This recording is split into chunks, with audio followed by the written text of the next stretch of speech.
Video কলে যেটা দেখিয়েছে রফিক, যে সে নাজমুলকে ধরে নিয়ে গিয়েছে এবং তাকে কোপ দিয়েছে, তো আলটিমেটলি সন্ধ্যার আগে এই ভিকটিম মঞ্জুরুল মারা যায়, তাকে হত্যা করা হয়।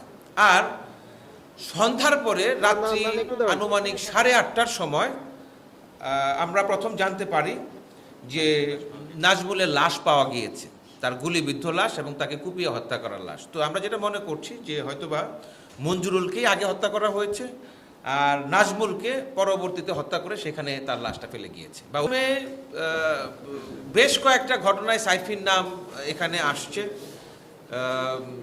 ওর নামে 4টি মামলা ইতিপূর্বে আমরা পেয়েছি, হত্যা এবং মাদক সহ প্রায় 4টি মামলা ইতিপূর্বে তার নামে রয়েছে।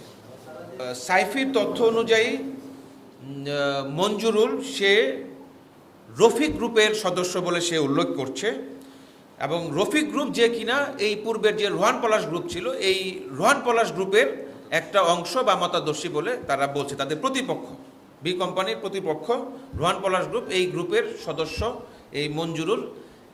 সাইফির ভাষ্য অনুযায়ী সে এটিকে বলেছে। আমরা কোনো ধরনের রাজনৈতিক সংশ্লিষ্টতা আমরা পাইনি এখানে। আর এই হত্যাকাণ্ডের কারণ সম্পর্কে যেটি আপনি বলেছেন যে এটা এই যে দুইটা গ্রুপ, এই দুই গ্রুপ আসলে কি, এখানে মাদক, এই মাদকের টাকা ভাগাভাগি বা কে কোন এলাকায় মাদক বিক্রি করবে, এই যে তাদের আধিপত্য বিস্তার বা আন্তঃকন্দল, এই আন্তঃকন্দল থেকেই মাদকের টাকা ভাগাভাগি নিয়ে এবং কে কোন এলাকায় মাদক বিক্রি করবে এই যে দায়িত্বের বন্টন নিয়েই তাদের মধ্যে রেশারেশির মাধ্যমে এই দুই গ্রুপের মধ্যে থেকে এই মার্ডারটা সংঘটিত, দুইটি মার্ডার সংঘটিত হয়েছে।